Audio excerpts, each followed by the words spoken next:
وقال النبي صلى الله عليه وسلم يوشك أن يأتي على الناس زمان لا يبقى من الإسلام إلا اسمه ولا يبقى من القرآن إلا رسمه ومساجدهم عامرة وهي خراب من الهدى أو كما قال عليه الصلاة والسلام. وقال النبي صلى الله عليه وسلم التائب من الذنب كمن لا ذنب له أو كما قال عليه الصلاة والسلام. انتہائی واجب الاحترام سامعین اور علماء کرام، آج ہم یہاں پر اس جلسے میں اور اس مبارک محفل میں اور اس مبارک رات میں محض اللہ تبارک و تعالیٰ کی رضا جوئی کے لیے، اپنے رب کو راضی کرنے کے لیے اور اپنی زندگی میں تبدیلی لانے کے لیے اور اپنا محاسبہ کرنے کے لیے یہاں پر بیٹھے ہوئے ہیں. اللہ رب العزت یہاں پر ہمارے بیٹھنے کو قبول فرمائے، دنیا اور آخرت دونوں جہان میں کامیابی کا ذریعہ بنائے. سامعین محترم، میں نے آپ حضرات کے سامنے قرآن مقدس کی 2 آیتیں اور اللہ کے رسول صلی اللہ علیہ وسلم کی 2 حدیثیں پڑھی ہیں. اللہ تبارک و تعالیٰ سے دعا گو ہوں کہ اللہ رب العزت ان کی روشنی میں صحیح بات کہنے اور ہم سب کو ان پر عمل پیرا ہونے کی توفیق عطا فرمائے. آمین. سامعین محترم، اللہ رب العزت نے ہم سب کو، اللہ تبارک و تعالیٰ نے ایمان جیسی دولت سے سرفراز فرمایا، اور اللہ تبارک و تعالیٰ نے یہ چیز بغیر مانگے، بغیر درخواست کیے، بغیر سوال کیے اللہ رب العزت نے مجھے اور آپ کو عطا فرمائی. اگر اس کے بدلے میں زندگی بھر انسان سجدے میں پڑا رہے اور یہ چاہے کہ میں اپنے رب کا شکر ادا کر لوں، تو تب بھی اللہ تبارک و تعالیٰ کا شکر ادا نہیں ہو سکتا ہے. ایمان اتنی بڑی دولت ہے کہ اگر انسان کے اندر رتی برابر بھی ایمان ہوگا، ذرہ برابر بھی ایمان ہوگا، تو کہیں نہ کہیں وہ کبھی نہ کبھی جنت میں ضرور جائے گا. اور اگر انسان کے پاس ذرہ برابر بھی ایمان نہیں ہوگا، رائی کے دانے کے برابر بھی ایمان ہوگا، تو وہ کبھی بھی جنت میں نہیں جا سکتا ہے. اسے جو ہے خلود فی النار، یعنی ہمیشہ ہمیشہ جہنم میں ڈال دیا جائے گا. یہ ایمان کی طاقت اور قوت ہے. لیکن اللہ رب العزت نے جب ہمیں ایمان سے سرفراز فرمایا اور اللہ نے یہ دولت ہمیں عطا کی ہے،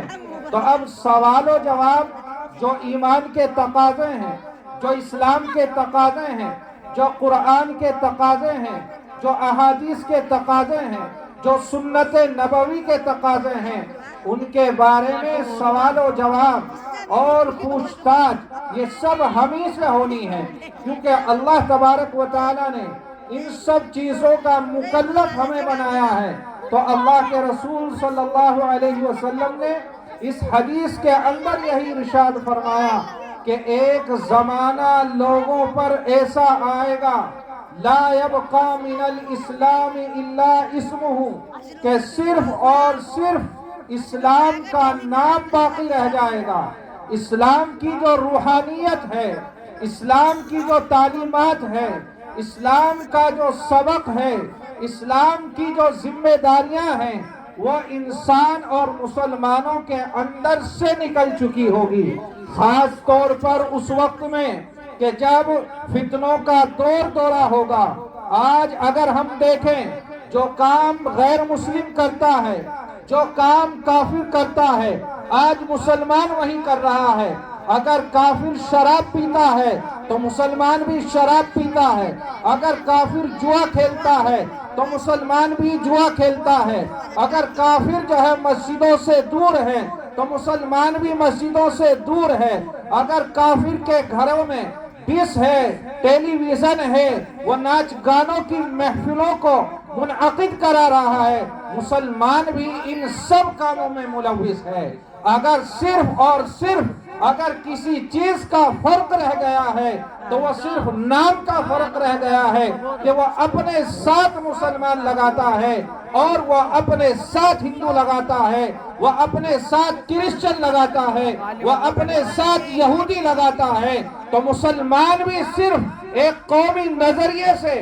اپنے نام کے سامنے اور اپنی ذات کے ساتھ میں صرف مسلمان لگاتا ہے، لیکن مسلمان ہونے کی حیثیت سے کیا ذمہ داری اس پر عائد ہوتی ہے؟ کیا اولاد کی تعلیم کے تعلق سے اس پر ذمہ داری عائد ہوتی ہے؟ اولاد کی تربیت کے تعلق سے کیا ذمہ داری اس پر ڈالی گئی ہے؟ معاشرے کے تعلق سے کیا ذمہ داری اس کے سپرد کی گئی ہے؟ مساجد کے تعلق سے کیا ذمہ داری اس کے سپرد کی گئی ہے؟ ہم میں سے ہر ایک انسان اپنے گریباں میں منہ ڈال کر اور جھانک کر اپنا محاسبہ کر سکتا ہے کہ ہم ان چیزوں کو کتنا انجام دے رہے ہیں۔ ایک اور آگے ارشاد فرمایا وَلَا يَبْقَى مِنَ الْقُرْآنِ إِلَّا رَسْمُهُ، کہ صرف اور صرف قرآن کریم کا رسم الخط باقی رہ جائے گا۔ قرآن کریم کیا کہتا ہے؟ قرآن کریم کی تعلیمات کیا ہے؟ قرآن کریم کے معنی کیا کہتے ہیں؟ قرآن کریم کے اندر جو اللہ تبارک و تعالیٰ نے آپ صلی اللہ علیہ وسلم کی ذات اقدس کو سراپا قرآن کی تفسیر بنایا ہے کہ اللہ کے رسول صلی اللہ علیہ وسلم کی ذات میں ہمارے لیے کیا رہنمائی ہے اور اللہ کے رسول صلی اللہ علیہ وسلم کی ذات میں ہمارے لیے کیا کیا نشانیاں ہیں، کیا کیا ہدایتیں ہیں اور کیا کیا خوبیاں ہیں کہ جن پر چل کر ہم دنیا کے اندر بھی کامیابی پا سکتے ہیں اور آخرت میں بھی اللہ رب العزت کے سامنے سرخ روئی پا سکتے ہیں۔ لیکن یہ اسی وقت ہے کہ جب اللہ تبارک و تعالیٰ نے یہ قیمتی سرمایہ جو مجھے اور آپ کو عطا کیا ہے اس پر جب ہم عمل پیرا ہو گئے، ورنہ بیان کرتے رہیں اور ہم سنتے رہیں جب تک ہماری زندگیوں کے اندر تبدیلی نہیں آئے گی، جب تک ہم گناہوں سے مکمل طور پر پرہیز نہیں کریں گے، جس طریقے سے ہم مامورات پر عمل کرتے ہیں، یعنی جن چیزوں کا اللہ نے حکم دیا ہے، اللہ کے رسول نے حکم دیا ہے، ان چیزوں کو کرتے ہیں، تب تک منہیات سے اور منکرات سے پرہیز نہیں کریں گے، اجتناب نہیں کریں گے اور ان سے کنارہ کشی اختیار نہیں کریں گے۔ یاد رکھنا تب تک ہماری زندگیوں کے اندر، ہمارے گھروں کے اندر، ہماری بستیوں کے اندر، ہمارے معاشرے کے اندر تبدیلی نہیں آ سکتی ہے۔ اسی لیے اللہ کے رسول صلی اللہ علیہ وسلم نے پیشین گوئی کے طور پر پہلے ہی فرما دیا تھا لا يبقى من القرآن الا رسمه، کہ صرف اور صرف قرآن کریم کے الفاظ اور رسم الخط باقی رہ جائے گا۔ قرآن کریم کی تعلیمات کو اور قرآن کریم کے مقصد کو، قرآن کریم کے منشا کو پس پشت ڈال دیا جائے گا۔ اور تیسری اور آخری پیشین گوئی جو اللہ کے رسول صلی اللہ علیہ وسلم نے فرمائی، وہ فرمائی وَمَسَاجِدُهُمْ عَامِرَةٌ وَهِيَ خَرَابٌ مِّنَ الْهُدَىٰ، کہ مساجد عالی شان ہوگی، مساجد شاندار ہوگی، ہر طرح کی سہولتیں ہوں گی، ہر طرح کا آرام ہوگا، ہر طرح کی فیسلٹی ہوگی، لیکن آج اگر مسجدوں کو دیکھا جائے تو ہماری مسجدیں نمازیوں سے خالی ہیں، ہماری مسجدیں نوجوانوں سے خالی ہیں، ہماری مسجدیں ہمارے بچوں سے خالی ہیں، ہماری مسجدیں تعلیمات سے خالی ہیں، ہماری مسجدیں نورانیت سے خالی ہیں، ہماری مسجدیں نمازیوں سے خالی ہیں، ہماری مسجدیں آقا کے امتیوں سے خالی ہیں۔ اگر ہماری مسجدیں دیکھا جائے تو عمارتیں شاندار ہیں، قالینیں شاندار ہیں، ہر طرح کے عیش و آرام کا انتظام کیا گیا ہے، لیکن اگر نہیں ہے تو صرف اس میں اللہ کی بندگی کرنے والے بندے نہیں ہیں۔ میرے دوستو، جب اللہ کی نافرمانی ہوگی تو اللہ کی نافرمانی کرنے کا مطلب یہ نہیں ہے کہ اللہ آسمان سے پتھر برسا دیں، اللہ تبارک و تعالی آسمان سے آگ برسا دیں۔ اللہ تبارک و تعالی ایسے حالات میں مبتلا کر سکتا ہے کہ جن میں تمہارا ایمان پر باقی رہنا بھی مشکل ہو جائے۔ آج ہم دوسروں کو کہنے کے بجائے خود اپنے جسم کے اندر غور کر کے دیکھیں کہ اللہ تبارک و تعالی نے مجھے اپنے جسم کے لیے ذمہ دار بنایا ہے، اللہ تعالیٰ نے مجھے اس پر حکومت عطا فرمائی ہے کہ کتنے کام اللہ تبارک و تعالیٰ کی منشا کے مطابق کرتا ہوں اور کتنے کام آپ صلی اللہ علیہ وسلم کی تعلیمات کے مطابق کر رہا ہوں۔ تو سامعین محترم، سب سے بڑا مقصد چاہے مدارس ہو، چاہے مراکز ہو، چاہے دینی تبلیغی لائن ہو، چاہے اس کے علاوہ خانقاہی نظام ہو، چاہے جلسے جلوس ہو، چاہے تالیف و تصنیف ہو، سب کا مقصد یہی ہے کہ انسان اپنا محاسبہ کر لے، اپنی برائیوں کو چھوڑ کر اچھائیوں پر آ جائے اور اس پر ثابت قدم رہے۔ تو سامعین محترم، آج کا یہ جلسہ، آج کا یہ پروگرام اور آج آپ کے سامنے یہ بیٹھے ہوئے علماء کرام آپ کو یہی سبق دیتے ہیں کہ اور ہم سبق خود بھی لیتے ہیں کہ اللہ تبارک و تعالی نے جن باتوں سے روکا ہے ان سے رک جائے اور جن باتوں پر عمل کرنے کے لیے کہا ہے ان باتوں پر عمل کر لے۔ اسی کا نام دین ہے، اسی کا نام بندگی ہے اور اسی کا نام اللہ کی فرما برداری ہے، اسی کا نام اللہ کے رسول صلی اللہ علیہ وسلم کی اتباع اور اسی کا نام اطاعت ہے کہ ہماری زندگی اللہ اور اس کے رسول کے طریقے کے مطابق ہو جائے۔ اور وہ دن دور نہیں ہے کہ اگر ہم اللہ تبارک و تعالیٰ کے سامنے چاہے ہم نے کتنا بھی بڑا گناہ کیا ہو، اگر اللہ کے سامنے ہم ندامت کے ساتھ، شرمندگی کے ساتھ اگر اللہ سے توبہ اور استغفار کرتے ہیں، اللہ تبارک و تعالی ہماری معافی فرما دیں گے، چاہے انسان کتنا بھی بڑا گناہگار ہو۔ ایک واقعہ لکھا ہے کہ حضرت حسن بصری رحمت اللہ علیہ کے دور کی بات ہے کہ آپ کا جو ہے درس لگتا تھا، درس کی مجلس لگتی تھی اور درس ہوتا تھا، اس میں مرد بھی شرکت کرتے تھے، عورتیں بھی شرکت کرتی تھی۔ ایک عورت آپ کے یہاں جو شرکت کرتی تھی نہایت ہی مالدار تھی، مال و دولت سے اللہ نے اس کو نوازا تھا اور ایک بیٹا بھی اسے عطا فرمایا، لیکن اتفاقاً ایسا ہوا کہ اللہ رب العزت نے کہ اس کے شوہر کا جو ہے انتقال ہو گیا۔ اب مال و دولت اس کے پاس اتنا تھا کہ جس کے سہارے وہ اپنی زندگی گزار سکتی تھی، جس کے سہارے وہ اپنی زندگی آخری وقت تک چلا سکتی تھی، اور بیٹا جو ہے باپ کے مال و دولت کا وارث بنا۔ اب وہ حضرت کی خدمت میں آتی اور چلی جاتی، بیٹا چھوٹا تھا، بیٹا بڑا ہوتا گیا، جوان ہوا، باپ کی جو میراث تھی وہ بیٹے کے ہاتھ میں آئی اور بیٹا خرچ کرنے لگا، غلط صحبت میں بیٹھنے لگا، بازاروں میں رہنے لگا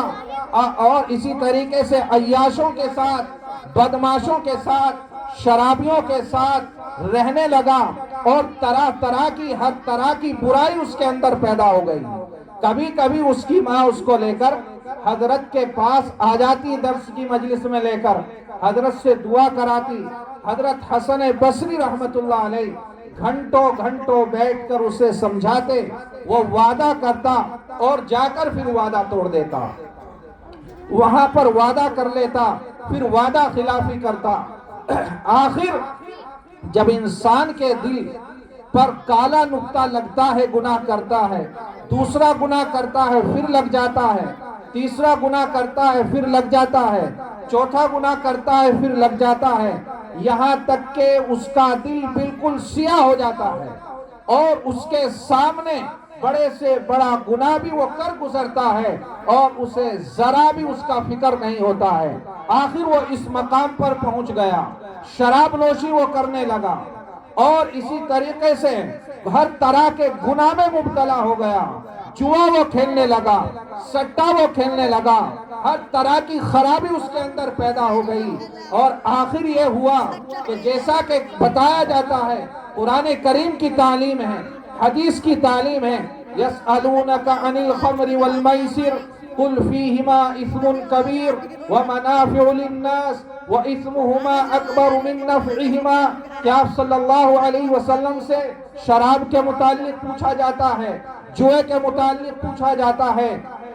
تو آپ صلی اللہ علیہ وسلم کے ذریعے سے اللہ تعالیٰ نے جواب دیا کہ جو ظاہری منافع تمہیں نظر آتے ہیں، کہ اگر آدمی جوا کھیلے گا، سٹا کھیلے گا تو چند گھنٹوں میں یا چند دنوں میں کافی روپیہ پیسہ حاصل کر لے گا، لیکن انجام اس کا کیا ہوتا ہے جو ہم اپنی نظروں سے دیکھ رہے ہیں، کہ نہ وہ اس کے پاس گھر رہتا ہے، نہ اس کے پاس زمین رہتی ہے، نہ اس کے پاس مال و دولت رہتا ہے، نہ اس کے پاس سونا چاندی رہتا ہے، اور وہ ہر طرح کے گناہ میں ملوث ہو جاتا ہے۔ یہی شراب کا حال ہے کہ جب انسان شرابی بن جاتا ہے، شراب پینے لگتا ہے، ظاہری طور پر اسے ایسا نظر آتا ہے کہ تم سب تمام کے تمام رنج و الم بھول چکا ہے، تو نو ٹینشن ہو چکا ہے، لیکن اس کا انجام کیا ہوتا ہے؟ ظاہراً اسے جو ہے اپنے لیے وہ فائدہ مند نظر آتی ہے، لیکن انجام ہر اعتبار سے، طبی اعتبار سے اور دینی اعتبار سے، ایک تو اس کا دین تباہ اور برباد ہو رہا ہوتا ہے، تو دوسری طرف اس کی صحت اور اس کی تندرستی بھی تباہ اور برباد ہو رہی ہوتی ہے۔ یہی حال اس کا ہوا کہ آخر جو ہے صحت گرتی چلی گئی، کمزور ہوتا چلا گیا، اندر کا جو جسمانی نظام تھا وہ بالکل ضعیف اور کمزور ہو گیا، اٹھنے کے لائق نہیں رہا، چلنے کے قابل نہیں رہا۔ ماں سہارا دیتی تو اٹھ کر بیٹھ جاتا، ماں منہ میں لقمہ دیتی تو کھا لیتا، ماں پانی لا کر دیتی تو پی لیتا، ورنہ اسی طرح محتاجوں کی طرح پڑا رہتا۔ تو ماں نے کہا، اور جب ماں خدمت کرتی رہتی، اس کے ذہن میں بات آئی اور اس کا دل چاہا اور اپنے گناہوں پر اور اپنی غلطیوں پر، اپنے کیے پر شرمندہ ہوا اور کہا کہ اماں جان، آپ میں جو ہے چلنے پر قادر نہیں ہوں، چل نہیں سکتا ہوں، اٹھ نہیں سکتا ہوں۔ حضرت حسن بصری رحمت اللہ علیہ کا نام لے کر کہتا ہے کہ میں حضرت کے پاس جا بھی نہیں سکتا ہوں، اور آپ بھی اتنی مضبوط اور طاقتور نہیں ہے کہ آپ مجھے گود میں اٹھا کر وہاں تک لے جائیں۔ آپ ایسا کریں، حضرت کے پاس جائیں اور حضرت کو جا کر کہہ دینا کہ میرا بیٹا توبہ کرنا چاہتا ہے اور میرا بیٹا اپنی جو ہے جنازے کی نماز آپ سے پڑھوانا چاہتا ہے۔ ماں نے کہا کہ ماں تو ماں ہوتی ہے، ماں ہوتی ہے، کہ ماں اچھوں کو تو سب پیار کرتے ہیں، اچھوں کو سب پیار کرتے ہیں، لیکن ماں وہ ذات ہے جو اچھوں سے تو پیار کرتی ہے، لیکن اگر اس کی اولاد بری ہو تو وہ ان سے بھی پیار کرتی ہے۔ ایک بار کو باپ ٹھکرا سکتا ہے، باپ اولاد کو گھر سے باہر کر سکتا ہے، اس سے قطع تعلق کر سکتا ہے، لیکن ماں ہوتی ہے۔ تو بہرحال ماں یہ سفارش لے کر حضرت حسن بصری رحمت اللہ علیہ کی مجلس میں گئی اور کہا کہ حضرت میرا بیٹا آپ کو یاد فرما رہا ہے اور اس کا آخری وقت ہے، آخری لمحات ہیں، آپ چلیے اور میرے بیٹے کی یہ تمنا ہے کہ آپ اس کی جنازے کی نماز آپ ہی پڑھائیں۔ تو حضرت کیونکہ اسے سمجھا چکے تھے، حضرت نے کہا کہ نہیں میں نہیں جاؤں گا، اور وہ سمجھنے والا نہیں ہے، وہ سمجھنے والا نہیں ہے، میں اسے سمجھا کر تھک چکا ہوں، آپ جائیے، نہ تو میں اس کی نماز جنازہ پڑھا سکتا ہوں اور نہ میں اسے سمجھا سکتا ہوں۔ اس کی والدہ اپنے بیٹے کے پاس آئی،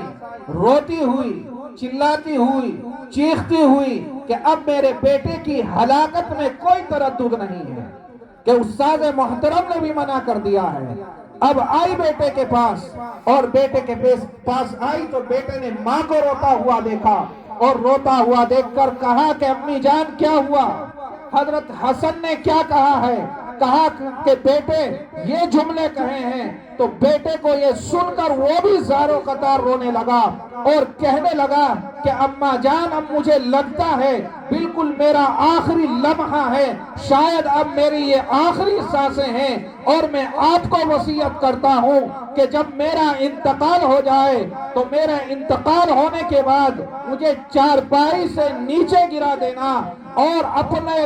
سر سے دوپٹہ اتار کر میرے گلے میں ڈال کر کتوں کی طرح مجھے پورے گھر میں کھینچنا، اور اگر پوچھے تو ایسا کیوں کر رہی ہو تو لوگوں کو جواب دینا جو اللہ کا نافرمان ہوتا ہے یا جو اللہ کے رسول کا نافرمان ہوتا ہے اس کا انجام یہی ہوتا ہے۔ اور امی جان ایک میری وصیت یہ یاد رکھنا کہ مجھے جب دفنانے کا مسئلہ آئے تو مجھے قبرستان میں دفن نہ کرنا، مجھے قبرستان میں مسلمانوں کے دفن نہ کرنا، کہیں میری وجہ سے دوسرے مردوں کو پریشانی نہ ہو، اسی لیے گھر میں کوئی گڈھا کھود کر مجھے یہیں دفن کر دینا۔ جب بیٹا یہ کہتا ہے تو ماں کا کلیجہ منہ کو آتا ہے، ماں زور زور سے رونے لگتی ہے، اور بیٹے کی روح پرواز کرتی ہے، بیٹے کی لاش سامنے پڑی ہوئی ہے، ماں کے سامنے وہ پورا منظر ہے جو بیٹا اسے وصیت کر کے جاتا ہے، اور دروازے پر دستک کی آواز آتی ہے، فوراً ماں کہتی ہے من دق الباب، کہ دروازہ کون کھٹکھٹا رہا ہے، دروازے پر کون دستک دے رہا ہے؟ فوراً آواز آتی ہے کہ حسن بصری ہوں، کہ میں حسن بصری ہوں۔ تو فوراً ماں نے دروازہ کھولا اور کہا حضرت آپ آ گئے ہیں، آپ نے تو میرے بیٹے کی جنازے کی نماز پڑھانے سے انکار کر دیا تھا، کہا کہ ایسا ہوا کہ میرا قیلولہ کا وقت تھا، دوپہر کا کھانا کھانے کے بعد میں لوٹا اور مجھے اللہ تبارک و تعالیٰ کا دیدار ہوا، اور اللہ تبارک و تعالیٰ نے میرے دیدار میرے خواب میں آ کر اللہ نے مجھے وصیت کی کہ اے حسن تو بھی میرا ایک ولی ہے اور وہ بھی میرا ایک ولی ہے، تو اس کی جنازے کی نماز پڑھانے سے کیسے انکار کر سکتا ہے، اور جا اس کی جنازے کی نماز پڑھا۔ حضرت حسن بصری رحمت اللہ علیہ نے کہا اس کی جنازے کی نماز میں پڑھاؤں گا۔ تو میرے دوستو ایک شرابی کو، ایک کبابی کو جو ہر طرح کے گناہ میں مبتلا تھا، ہر طرح کا گناہ وہ انجام دیتا تھا، اگر اللہ کے یہاں اس کی مقبولیت اتنی ہو سکتی ہے کہ اللہ اسے اپنا ولی کہہ سکتا ہے، اللہ اسے اپنا ساتھی کہہ سکتا ہے، اللہ اسے اپنا دوست کہہ سکتا ہے، تو خدا کی قسم اگر ہم میں کوئی اتنے گناہ کرے کہ زمین سے لے کر آسمان تک اس کے گناہ پہنچ جائے، اور وہ اپنے رب کے سامنے رات کی اندھیری میں مصلی پر کھڑا ہو کر اپنے رب کے سامنے رو کر اور گڑ گڑا کر یہ کہہ دے اے میرے رب میں بس ہوں، تو میرا آقا ہے، میں تیرا بندہ ہوں، میں تجھ سے اپنے گناہوں کی معافی چاہتا ہوں، میں اپنی زندگی بدلنا چاہتا ہوں، میں اپنے اندر تبدیلی لانا چاہتا ہوں، تو خدا کی قسم اللہ کی ذات سے امید ہے کہ اللہ تعالیٰ زندگی کے اندر وہ انقلاب برپا کرے گا، وہ انقلاب برپا کرے گا کہ اللہ تعالیٰ اسے مزکا فرما دیں گے، اللہ تبارک و تعالیٰ اسے پاک اور صاف فرما دیں گے، یہ اسی وقت ہوگا۔ اسی لیے اللہ کے رسول صلی اللہ علیہ وسلم نے کہا التائب من الذنب کمن لا ذنب لہ، کہ گناہوں سے توبہ کرنے والا ایسا ہے جیسا کہ اس نے گناہ کیا ہی نہ ہو۔ اصل مقصد یہ ہے ہماری زندگی کا، اصل مقصد یہ ہے ہمارے جلسے کا، اصل مقصد ہے ہمارے یہاں پر بیٹھنے کا، اصل مقصد ہے ہمارے آرام کے قربان کرنے کا، اصل مقصد ہے ہمارے نیند کے قربان کرنے کا۔ اگر ہماری توبہ ایسی نہ ہو، اگر ہمارا محاسبہ ایسا نہ ہو، اگر ہمارا تزکیہ ایسا نہ ہو کہ جس میں ہم اپنی تمام خطاؤں کے چھوڑنے کا عزم مصمم کر لیں اور تمام مامورات پر عمل کرنے کا ارادہ کر لیں، عزم مصمم کر لیں کہ رات بدل سکتا ہے، دن بدل سکتی ہے، یہ جان جا سکتی ہے، لیکن اللہ کا حکم نہیں چھوٹے گا، اللہ کا حکم نہیں ٹوٹے گا۔ یہ ایک مسلمان کی شان ہونی چاہیے، یہ ایک مسلمان کا کام ہونا چاہیے۔ یہی تھے وہ مسلمان جو اللہ کے رسول صلی اللہ علیہ وسلم کے دور میں جن کو صحابہ کہا جاتا ہے، جن کو تابعین کہا جاتا ہے، جن کو تبع تابعین کہا جاتا ہے، کہ وہ لوگ جسمانی اعتبار سے اپنے پراگندہ حال نظر آتے تھے، لباس ان کے کمزور نظر آتے تھے، لیکن ایمان ان کے پہاڑوں سے زیادہ مضبوط ہے، ان کے اندر یہی بات تھی۔ تو آج ہم اس محفل سے، اس جلسے سے، اس پروگرام سے یہ تہیہ کر جائیں اور یہ ارادہ کر کے جائیں، ہر انسان اپنے کیے سے واقف ہے، ہر انسان اپنے اعمال کو جاننے والا ہے کہ جتنے گناہوں میں میں مبتلا ہوں، اس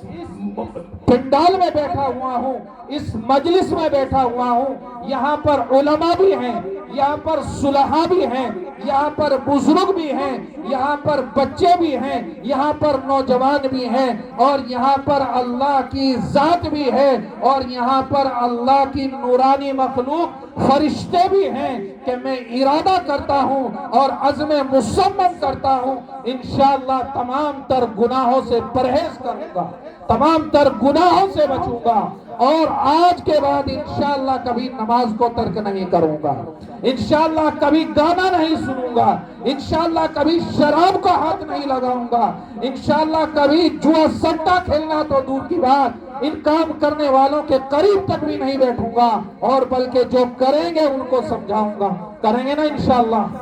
انشاءاللہ ضرور کریں گے۔ اور جب ہم اعمال پر کھڑے ہوں گے، جب تک سنتے اور سناتے رہیں اور صرف محض یہ ایک رسم کے طور پر، تو دوستو کام بننے والا نہیں ہے۔ عمل سے زندگی بنتی ہے، جنت بھی جہنم بھی۔